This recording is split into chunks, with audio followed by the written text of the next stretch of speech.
Hi everyone, I'm Margie O'Brien. Welcome to this Capitol Spotlight. My pleasure to introduce you to one of our newest reps, Richard Fascia. Thanks for being here. My pleasure. So I'd like to start in the beginning with just the work experience. Decades as a law enforcement officer. How does that translate to life as a public servant now? Well, first I want to say this is probably the pinnacle of my career as a public servant that started when I was 21. And you start out as a cop with the intention of helping people. And here we are, 40 odd years later, still wanting to help people. That's great. And I'm sure that that was a really easy conversation to have with people on the campaign trail. Of course. I mean, people automatically relate to someone who's been in law enforcement, public service, but someone who has made a career out of helping others, and they immediately know that they have a new friend. And it must have been great for you to be knocking on doors for a positive reason. It was awesome. All 11,816 of them. Oh, how many sneakers did you go through?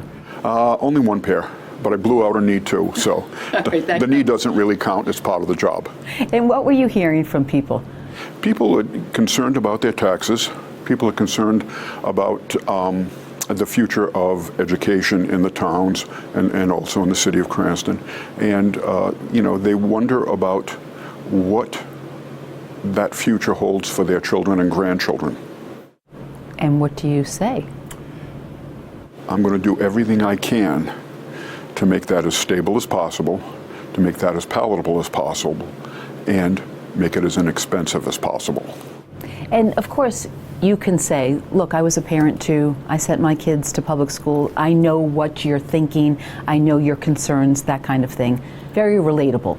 Yeah, I mean, I have two children who are products of the Johnston public school system. My daughter has gone on to have a master's degree in behavioral science. My son is in the retail industry. But the foundation that they got in public school was great. However, as time has gone on, it has, I think, changed quite a bit. The people who are teaching, the children who are in the school system, the amount or number of children in the schools. And so we embrace change as long as we can control it. Interesting. Tell me your reasoning for wanting to be a public servant. It's the way I was raised. My mom and dad said, one, there's nothing better than giving back to the people.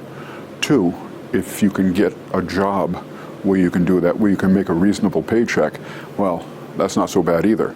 So I took that advice, and as you said, I became a cop, and that was the best decision of my life, except for getting married to my wife. You have to put that in there. So you're no stranger to the House. You actually have a great family connection to the House of Representatives. I do. So about 60 or 70 years ago, my grandfather had a job. He was an older man, he had retired, and he got a job as the doorman at the House of Representatives. And back then, the doorman opened the door, because they kept the doors closed. He opened the door for the representatives and the visitors and welcomed them and closed the door behind them, and that was his job, to smile and say hello and be very formal with them. He had his gray suit, and he had a little badge on his lapel, and it was he was so proud of that. I remember him. I was only maybe 5 or 6 years old when this was happening, and then unfortunately he got sick and died not too many years later. But it was kind of awesome for me to walk into that chamber for the very first time and look at those doors that my grandfather held, and now I was passing through those doors as a representative. And as a child, you might have been a little awestruck by the building and how formal it is and how grand it is, and now you are sitting at that seat. I'm still awestruck. This is a magnificent opportunity. It is an awesome structure and chamber, and the amount of history that has passed through these doors and through these halls is absolutely unfathomable. Interesting. So I've been noticing during the interview you have a special ring on. Can you tell me about that? I do. I'm a member of the Masons. And many of us wear a ring similar to this. There's many different styles, but we are very proud to be Masons. It is the largest fraternity of men in the world, and we think we do some of the greatest good of anybody in the world. And is your mission to do good? The mission is to do good through charity. And we focus specifically on children. And you may have heard of the Shriners Burn Hospitals and the Shriners Children's Hospitals. You may have heard of the Tall Cedars of Lebanon, who have raised millions for Jerry's kids. There's also the Scottish Rite Masons, who are devoted to children with learning disabilities. And so all of us are focused on children and young people and making their lives better, because maybe they didn't get quite the best shake in life. We do what we can to improve that, to the tune of over $5 million a day, every single day of the year. Wow, that's really impressive. Representative Richard Fascia, I think that you have a theme in your life: to do good. I plan to, for as long as I live.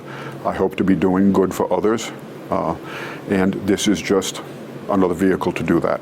Fantastic. Thanks for joining us. My pleasure. All right, and thank you for joining us for this Capitol Spotlight. I'm Margie O'Brien with Capitol TV.